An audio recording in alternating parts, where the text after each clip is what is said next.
प्रिय विद्यार्थियों, मैं रतन सिंह, अध्यक्ष राजनीति शास्त्र विभाग, वैश्य महाविद्यालय भिवानी, आपके समक्ष भारतीय राजनीति में जातिवाद की भूमिका विषय के साथ प्रस्तुत हूँ।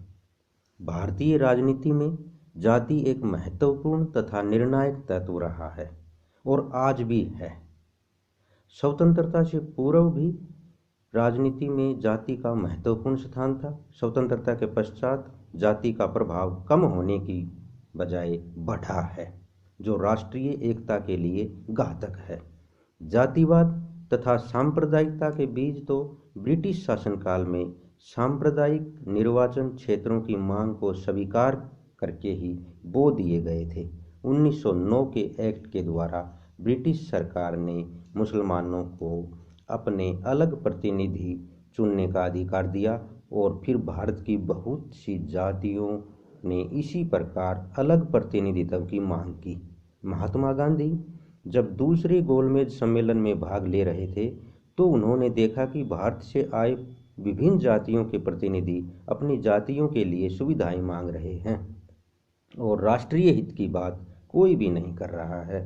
तो इससे निराश होकर महात्मा गांधी वापस लौट आए।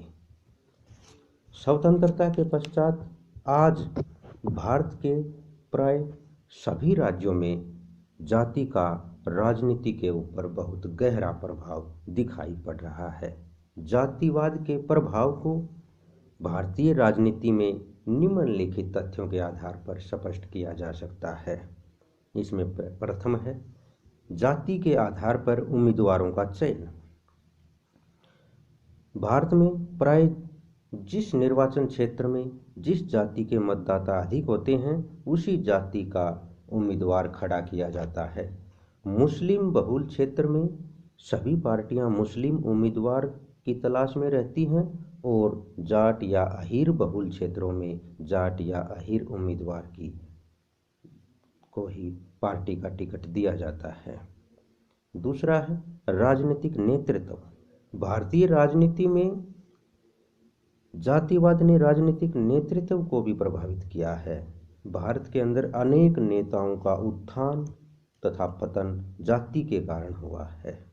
जाति के समर्थन पर अनेक नेता स्थायी तौर पर अपना महत्व बनाए हुए हैं। अगला है राजनीतिक दल। भारत में राष्ट्रीय दल चाहे प्रत्येक तौर पर जाति का समर्थन न करते हों, परंतु क्षेत्रीय दल खुले तौर पर जाति का समर्थन करते हैं और कई क्षेत्रीय दल तो पूरी तरह से जाति पर ही आधारित हैं। अगला है चुनाव प्रचार में जाति का योगदान। कुछ लोगों के मतानुसार चुनाव प्रचार में जाति का महत्वपूर्ण हाथ है। अलग अलग जातियों के प्रमुखों को अपनी ओर मिलाकर उनके माध्यम से जातियों के सभी मतों को अपनी ओर करने की भरपूर कोशिशें की जाती हैं। राष्ट्रीय स्तर के उन नेताओं को प्रचार हेतु विशेष रूप से आमंत्रित किया जाता है जो उस क्षेत्र की अधिसंख्यक जाति से संबंधित हो। उम्मीदवार का जीतना या हारना काफी हद तक जाति पर आधारित प्रचार पर निर्भर करता है।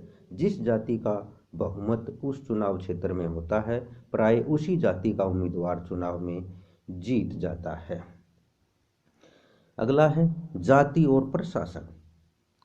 प्रशासन में भी जातिवाद का समावेश हो गया है। भारत में सरकारी नौकरियों में अनुसूचित जाति, जनजाति और अन्य पिछड़ा वर्ग के लोगों के लिए स्थान सुरक्षित किए गए हैं। इस कारण अन्य जातियों में इन जातियों के प्रति ईर्ष्या द्वेष की भावना दिखाई देती है और प्रशासन के अंदर स्पष्ट रूप से जाति का प्रभाव संगठनों में, संस्थाओं में देखने को मिलता है। अगला है सरकार निर्माण में जाति का प्रभाव। जातिवाद राजनीति चुनाव के साथ ही समाप्त नहीं हो जाती, बल्कि जाति सरकार निर्माण में भी बहुत महत्वपूर्ण रोल अदा करती है। मंत्रिमंडल बनाते समय बहुमत दल में जाति राजनीति अपना चक्कर लगाए बिना नहीं रहती, यानी कि मंत्रिमंडल निर्माण में जाति का प्रभाव स्पष्ट रूप से दिखाई पड़ता है। अगला है जाति और मतदान व्यवहार। चुनाव के समय मतदाता प्राय जाति के आधार पर ही वोट डालते हैं। वयस्क मताधिकार ने जातियों को चुनाव को प्रभावित करने के अधिक अवसर प्रदान किए हैं। प्रत्येक जाति अपनी संख्या के आधार पर अपना महत्व समझने लगी है और जिस जाति के जितने अधिक वोट होते हैं उसका उतना ही अधिक महत्व होता है। यह आमतौर पर देखने को मिलता है। इसमें अगला है पंचायती राज और जातिवाद। स्वतंत्रता के पश्चात गांवों में पंचायती राज की व्यवस्था की गई है। पंचायती राज 3 सत्रों पंचायत, पंचायत समिति तथा जिला परिषद चुनाव में जाति का बहुत महत्व है। कई बार चुनाव में जाति की भावना इतना भयानक रूप धारण कर लेती है कि दंगे फसाद भी हो जाते हैं। और अगर हम यूं कहें कि पंचायती राज की असफलता का एक महत्वपूर्ण कारण जातिवाद ही है तो गलत नहीं होगा।